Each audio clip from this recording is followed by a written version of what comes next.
ગીર સોમનાથ જિલ્લામાં ખાબકેલા કમોસમી વરસાદના કારણે ધરતીપુત્રો બેહાલ થયા છે.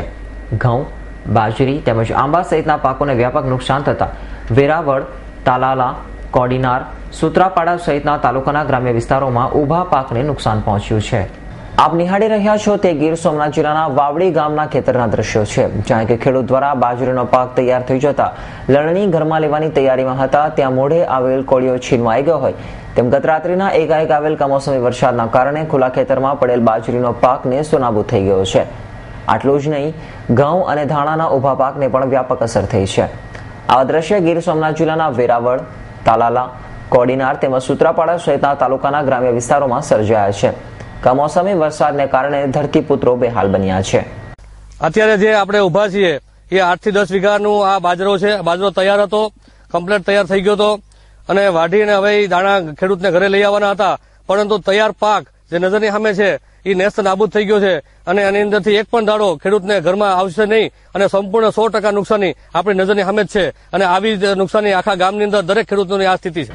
વેરાવળ તાલુકાના વાવડી ગામના ખેડૂતોના જણાવ્યા પ્રમાણે વાવડી ગામમાં આવી રીતે મોટા ભાગના પાકને નુકસાન થયું છે, જેની જાણ ખેતીવાડી વિભાગને કરાતા સર્વે માટેની ટીમ આવી છે, પરંતુ આ નુકસાનીનો અંદાજ લાખોનો છે, જેથી સરકાર ખેડૂતોની વહારે આવે તેવી દુહાર લગાવી છે.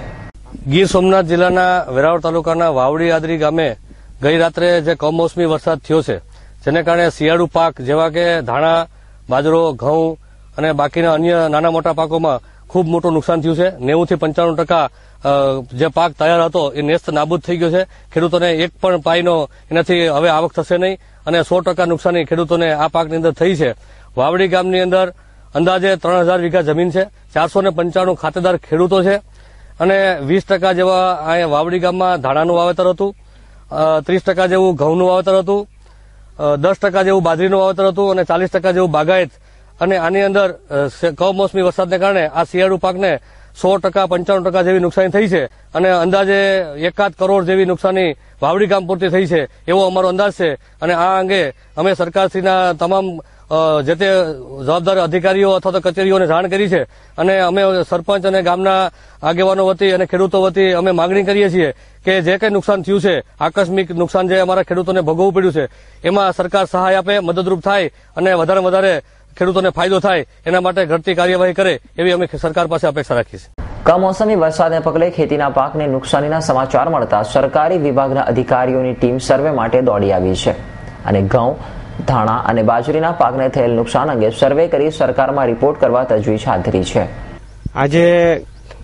આજે અમે અહીંયા વેરાવળ તાલુકાના વાવડી ગામમાં આજે રવિ પાક અંતર્ગત ઘઉં પાકનું અમે નિદર્શન કરવા આવ્યા છીએ, જેમાં કાલ સાંજે જે વિપરીત અસરથી અત્યારે જે ઘેરા બધા ઢળી ગયેલા છે ઘઉં તથા આપણે ધાણા પાકના, એની વિપરીત અસરથી અમે સરકારમાં રિપોર્ટ કરશું કે ભાઈ આ વાવડી ગામમાં ઘઉં પાક તથા ધાણા પાકમાં ઢળી ગયા છે તથા મોટે પાયે નુકસાન થયેલ છે. અહીંયા વાવડી ગામની અંદર જે પણ ઘઉંના ઘેરા છે એ બધા ઢળી ગયા છે અને ધાણા પાક. ગીર સોમનાથ જિલ્લામાં મુખ્ય પાકોમાં ઘઉં, શેરડી અને થોડા ઘણા અંશે ધાણા, ડુંગળી એ પાકોનું વાવેતર અલગ અલગ તાલુકાઓમાં થયેલું છે. શિયાળુ બાજરીનું વાવેતર થાય.